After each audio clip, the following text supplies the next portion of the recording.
What's up, guys? Thanks for watching another episode of Nerdy Narcotics. Today we're going to be talking about Black Ops 3. I am Sir Nate. To my right here is Dark, and further on is Logan, sitting in for Miggy today, who is admittedly not a super big Call of Duty guy. So, just to start everything off, campaign. Start it there. I don't know if anybody out there cares about the campaign, but we're going to start there. I have not yet played the campaign, so I'm just going to... You haven't played it at all? Not at all. Ironically, this is the first campaign I played, but I have played past ones. It's the campaign first time I've actually played it, but I was actually a little impressed. All the other ones from what I've seen, I didn't think I'd really enjoy, but got a chance to really go through it. And there was a few things that caught me by surprise that they did. The story starting off is pretty good. It's kind of like some Terminator Judgment Day stuff going on, but no spoilers. Yeah, no spoilers. I actually agree. I've never cared about the other campaigns. I've max prestiged in several of them and just really not even touched story usually, but I played with Dark and some other friends, and just being able to play with other people I think made it so much more just entertaining. There was times we were going down and it was like, you're the last hope, and he's reviving people, and we're just like a bunch of teamwork, and for me teamwork can save any game. Well, you were playing on the what difficulty? The realistic difficulty, which is new as far as I know to Call of Duty. It's like one shot you die. So soloing realistic, maybe it's a trophy in there, but it seems almost impossible. And when he says one shot, he means one shot anywhere. You can get shot in the toe, you're going down. There's no more turning red and like slowly getting a couple hits. It's like you just see yourself walking and then you're sideways. And I think that was me and Dark's one of our problems with it actually was it's realistic for you dying is not necessarily realistic for them, because they do take a decent amount of hits before they actually go down at all or do take any kind of damage. So that was one of the things. Only other thing is the intro for me. You shoot like 5 people in the beginning when the doors open, and you don't get to shoot again for like 10 minutes, it feels like. Yeah, and it make things worse, like they also take sprint away from you, so you're just slowly jogging your way through this storyline. They just put your gun down and just have you just slowly mosey along. Yep. It might be a little cliche to say I like this, but when I start a Call of Duty game, I want like 30 seconds of cinematics, and then I want to shoot stuff out of the sky. I want bombs. I won't kill it. It's Call of Duty. We don't... I mean, does anybody really play Call of Duty for the deep emotional story and just... Yeah. So let's go on to the multiplayer, which I think probably 50% of the people bought the game for that, and maybe tied with the zombies on the other 50%. Multiplayer thoughts. I'm really enjoying it. It's a really fun game. I think it's better than Call of Duty Ghost multiplayer and Advanced Warfare. Well, what game's not better than Call of Duty Ghost multiplayer? That and Advanced Warfare, which I'll go into this for a little bit for real quick. I didn't think Advanced Warfare was as bad as everybody made it out to be. It wasn't necessarily good. It was just different. And with everybody saying, I want Call of Duty to do something different, it's the same game. It's like they did something different, and everybody was like, they changed stuff. It's different. So maybe there's no winning. It's too different. Exactly. Yeah. I felt whenever that game was going on, though, I felt like when they did first introduce jetpacks, the booster packs, it was a little over the top. People were flying on top of buildings in the blink of an eye, and I was really happy when they brought back boost pack and they actually smoothed it out. They made the boost a little bit slower, the wall running more fluent. Everything about the game just felt more fluent than Advanced Warfare. Advanced Warfare just felt so much more chaotic. And that's a good thing that you mentioned, the wall running and like the boosting and stuff, because I don't know if people if you've played it yet or not, but it is got the jumping inside, and I think a lot of people got turned off because there's boosting still, and they were like, I don't want boosting, I don't want Advanced Warfare, and they did bring that back, so it works though this time. It does, and I was the same way. I'm with that crowd. Advanced Warfare, it killed it for me. I tried to jump onto it, everything just did not feel Call of Duty anymore. But this one, I feel like they really nailed it, to my opinion. It's right up there with all my favorites. Black Ops 2, it did it justice. I think this one did a great job. So, and also jumping into, would we like to talk about weapons a little bit? I mean, well, before we get that, like a lot of people are saying, oh, it's just like Titanfall and all that. It plays. Oh, yeah. It's not like Titanfall. It is it's not really at different. There's wall running and boosting, but it feels better in Black Ops 3. So one of the things that the new Call of Duty has in it, Black Ops 3, is Specialist. And I believe they had Specialist in Ghost. There wasn't really... Was there any differences in the characters in Ghost? Or was it just like, these are different characters you have? And I played Ghosts a lot. I think it was just skins. Right. So yeah, if anything, they took a little bit from Destiny's idea for these special pop-offs. You actually have the special meter bar filling, and then you activate these specials. Same bumpers. Yeah, same bumpers and everything. But I think a lot of people were talking about Destiny and the comparison, and they're both Activision, so what do you expect? But wasn't there, like, there's the Titan Smash, there's the Hunter Golden ability gun. with the golden gun. yep. Y'all have played Destiny, I believe, a little bit more than me. What else are the other ones? They actually have self-res. Self-res, that's self-res right. is back with the a guy who kind of rewinds time, little type deal. Glitch. Yep. However, they also went out and added so much more for different people's style of gaming, like the Hive guy. The Hive. Now that's my favorite. That's Nomad, and he actually puts hives all over the map. And now that there's no more claymores in Call of Duty, it's very important for when I'm in a room, especially sniping. I want to have my back protected. And now there's little clusters of like swarmed nano chip bee type thingies, the bees, and they just Shrek anybody who comes into the room and walks past one of those things if they don't see it. The kill cams are so rewarding for them because they actually just rip off limbs as they just fall over, and limbs just fall apart. Multiplayer is surprisingly bloody this time. It is. I mean, it's kind of funny to me as adult as Call of Duty tries to be sometimes. I mean, World at War had just chunks of people's legs and bodies blowing off, and then they go to like the Modern Warfare series, which is like you knife them and money flies out. And so I am super happy and glad that they brought the gore and stuff back. What is y'all's favorite specialist? I've already said Nomad's mine. I think mine's the Sparrow. That bow is sweet. It is everything I've ever wanted. 360. Yep, 360. You can do trick shots with it. When you hit them, they fly back and explode into chunks. It is just so rewarding. So That's hard to argue. See, my play style is very aggressive, not very good team-based play style. They can attest. Yes. But I like to go fast. I go SMG, try to run as quick as possible. So I love Overdrive. It is my favorite. When I'm playing Search and Destroy, I will try to flank the enemy as fast as possible. So, no matter what specialist you use, the guns are where your heavy hitting power is. And my favorite gun is the Argus. And her name is Lana, and she is a strong Russian woman. And I just am in love with her. She's overpowered. I feel bad sometimes. It's pretty much a sniper shotgun, and if you've been killed with the Argus by someone running the Argus through the map, you know how frustrating that is. Sometimes I play with an alternate gun just because I feel cheap and like I'm doing too good. I really thought they were going to nerf her, and then the first patch came out and they boosted her. yeah. So Argus is my baby. What about? Speaking of guns that I thought opposite, that they boosted up, the HVK. That was already, to my opinion, a solid gun. Once I got like grip, everything just felt smooth about it, had a high fire rate, hits distance, everything felt good. And then they raised the power up. Now it's like 3 bullets dropping people, super fast, super sweet gun, and that thing just tears through people now. That thing, you could just walk into a room full of people and just sweep the room, they're dead. So. Now, I know Logan here is SMG is his favorite class he runs, and he's going to talk something a little bit about the Weevil. The Weevil is my shit, okay? It's the only gun I play with, in all honesty. I have used Lana's cousin, I guess. I don't know, because there's only one Lana, Yes. apparently. But yeah, I used her redneck cousin, and she was not doing that good to me, so I had to drop her and pick up, my I good always old wondered how a Pokemon would be in a Call of Duty game. Weevil. I would have said Yu-Gi-Oh! That nerdy little fucking bug freak.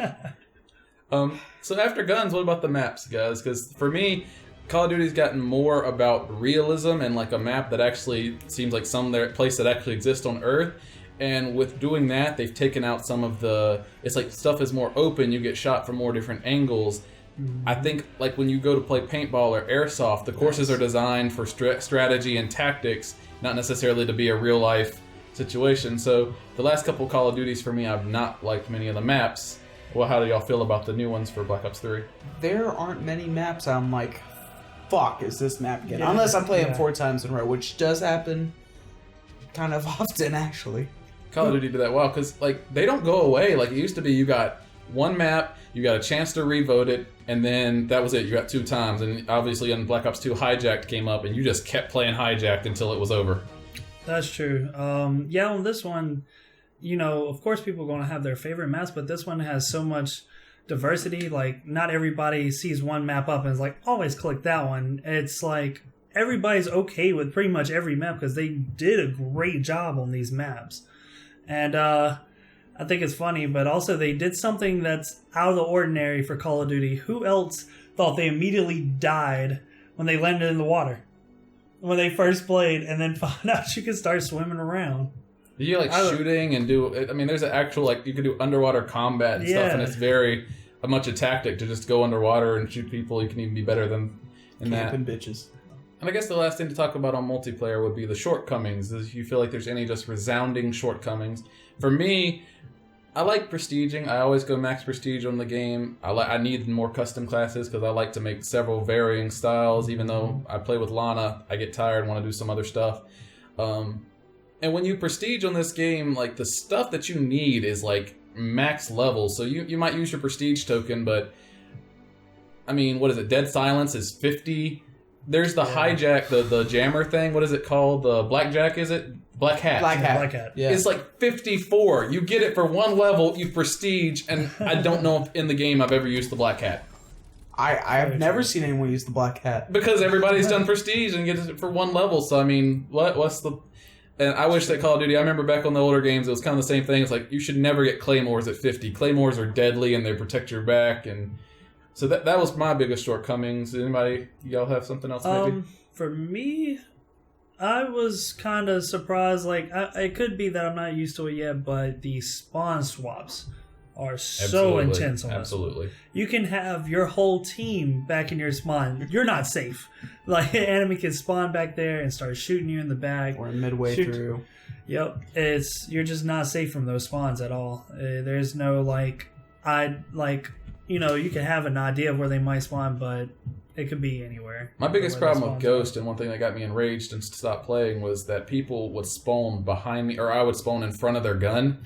And you don't do that now, but like the trade-off was, like, we're not going to spawn you near people, but it's just random. Like, one person's an enemy spawn, everybody's now on a different side of the map. Yep. So I will give it that. Is there anything else y'all want to cover on multiplayer before we move on to zombies? Spawning is my biggest issue, and you know, squeakers. Just don't like them. Can't stand them.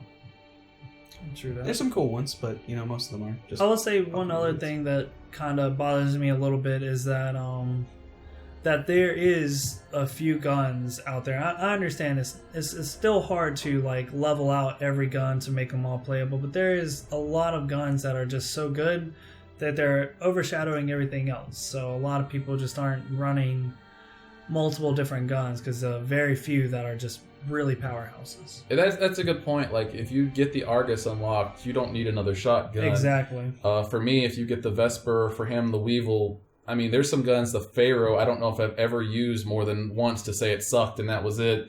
Yeah. And a lot of times when you prestige, it's like you use this gun, so you get this gun, and then when you get to the third or fourth or whichever one's yours, you never need to use another one because it's so OP. So I guess I will give them that. The guns could be a little bit more, the lower ones could be jacked up a little bit, but it seems like Call of Duty's more interested in jacking up the actually good ones. That's surprising. People love that Man of War. I see it all the time. I don't see why people like it. Every time I use it, it makes me like, I'll look like someone use it on me. I'm like, oh, it's so good, and then I like pick it up and I'm like, how did they make it look so good? I don't think it's that great. All right, zombies, and I'm going to put a little bit of disclosure out here. We're going to talk about some of the Easter eggs, or at least a little bit, in the Shadows of Evil. Nothing that necessarily might tell you too much how to do them, or necessarily a huge spoiler, or you know, mess up the story too much. But there may be a little bit talking about. So overall thoughts on zombies? Amazing for me, just great. Amazing. The art style was just so fucking good. The music, 10 out of 10. Yeah. Absolutely. So A1. I've always been like the passive, like zombies every once in a while guy. I'm not the guy who just constantly plays it. And this one was just phenomenal, I thought. There's a huge story, the 60s Shadows of Evil placement, the amount you can do, the leveling up. You can bring your camos. You can unlock camos in zombies, but you can use the camos from the multiplayer and the attachments from the multiplayer into the zombies mode. There's just so much you can do, and there's always one more thing you can unlock to make you go one round further. Yeah, one of the things he was talking about attachments, I love the fact that you can get the attachments on the guns on the walls. And one of the most awesome things is getting fast mags for your guns. And then if you have like speed cola, you literally just instantly reload. It is ridiculous how fast you can reload. Yeah, but combining fast mags and speed cola is just, there's no reload. It's half a second, which is devastating. One of the only problems I have with the actual Shadows of Evil map is that if you want to run it for trains and just to do levels and not to do the Easter egg, there is a lot of work. And not only myself, I've had a couple friends have the same thoughts. It's like just to unlock Pack-a-Punch takes a decent amount of work to do that, and much less if you want to get your swords and shields and stuff. It's not a good just jump in, and that's why I like the giant, the map that they did a little bit better. There are shields? In the Shadows of Evil, you've not got the shields? Riot shield? Yes. Yep. Oh, never mind. Yeah, which is awesome because not only is it a riot shield, it's a rocket shield. Rocket riot shield. zombie I shield. still haven't used the rocket part of that. Yeah, if you're in a tight spot, you can just boost through a bunch of zombies. Yeah, I thought you said swords and shields. I was like, can I hold both of them? Oh, yeah, I was sword and confused. shields. And the swords, when you upgrade the sword, it's pretty awesome. You have to put in some work to do all that, though. Like, the Mog was popping up. Nah, just Pack-a-Punch open by round 2. Yeah, all that's I easy got. enough to do. We've done it. Yeah. Sure. The Giants map is really good too. It's what is the map called? Der Reich from the original World at War and then Black Ops. They remastered it, made it a lot better. What is it called? I guess just remastering. And even like the musical Easter eggs are on it, as well as some other Easter eggs. That is a remix of the original music Easter egg, which I thought was awesome. I think the second song is even better. Yeah, they also added they actually added a little cool cinema. I don't want to spoil anything, but you can get an extra perk that's not even on the map, and you get to see some cool stuff whenever you do it. So just look around, enjoy trying to figure out that Easter egg as well. I haven't played Giants yet.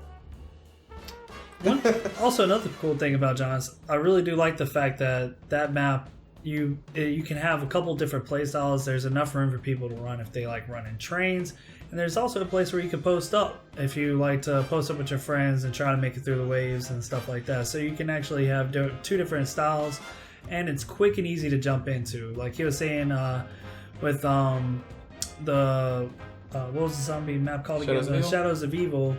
You know, you do have to get pretty much a good amount done before you can really just run trains and try to level up and go levels. But on this one, it's really quick. You open a couple doors and you have access to the whole map and do a few things, and Pack-a-Punch is open in like 5-10 minutes. One thing we didn't say about Shadows of Evil, I think we missed, is it is huge, isn't it? It is. Is there a bigger map? I wasn't too much into the zombies on Black Ops 2, but is there? Origins is pretty big. Origins would probably be the only one that can give a run for its money, because Origins is massive. And we did all this talking about zombies and didn't mention the gobblegums. Yes, the gobblegums are amazing. So basically, there's a little extra. I think it costs 500 for a gum, and you get to equip a selection of 5 gums that can be the possibility to pop out when you pay the 500. And they can do little stuff that boost your speed for a couple rounds, or just spawn with all your weapons when you die. Well, I said little stuff, but yes, there's still all kinds of cool there's stuff. some huge ones like that where spawn with your weapons, and it's really cool. And if you run with the right combination of gobblegum, you can just Shrek. I believe there's even, if you use certain combinations, you can get like all the perks, like 6 perks if you use it right. So that's always... And as you level up, which is awesome, the zombies have a leveling up system. As you level up, you get to unlock more of those gobblegums. You can unlock up to, I believe it was like 20 some. There's all Yeah, there's a kinds lot. of stuff that they Don't you eventually have. combine some juice or something to make new ones? Yep, you can actually do this roulette type rolling thing. Is that word I'm looking for? It's like a slot machine. You use liquid divinium, which you actually find in the map. Well, not find, but you're rewarded with it, and then you use that into a machine that gives you random gobble gums, and that's how you get the more rare ones and the harder to get ones by playing. And then you kind of have to decide: do I really want to use a rare one on this run? Am I playing with a bunch of scrubs like when we play with Logan over? Like No. when we say like or- rare, we mean ridiculous. Like he was saying, there's one that gives you every perk in the game. Yeah, just from 500, eating 500. points is what you pay. You get that gobble gum. You have every perk in the game right there. I don't think I've got that as much zombies as I've played, and I've prestiged, I think, at least once in zombies. Yep. Is there anything else about zombies that anyone want to kind of add on to it? Just the art style of that Shadows of amazing. Evil is so good. It was It's- really done well. Cthulhu is just all over that place. There is amazing. the Mogwas, which I think we got a joke of calling the Mogwais from the Gremlins movie. Someone fed those Yeah. fuckers after midnight. So all in all, final rating, what would you give Call of Duty starting farthest on the right? I would give it an 8. Yeah, Out of 10? 8 out of 10. 8 screaming children out of 10. Dark. I give it a 9. It's really up there. It's close to perfection. I can go back. It's like 2 games in one. I'd say it's really awesome. But And I'd have to agree. I think a 9 out of 10 is perfect. The campaign makes me want to play it. I'm going to play through a campaign in a Call of Duty. I can't believe I'm saying this, but yeah, exactly. The multiplayer is good. And zombies is great. Is awesome. Probably the best part of the game. I'll say that I don't know if Call of Duty has another great Call of Duty in their future and ever again. Not like the olden days one, but I do think this is a very solid and a very good game all in all. Well, I guess that's all we have time for today, guys. Don't forget to like and subscribe to Nerdy Narcotic to get your fix for all your gaming and geek-related addictions. I'm Sir Nate. Dark. Logan. Peace. Take it easy.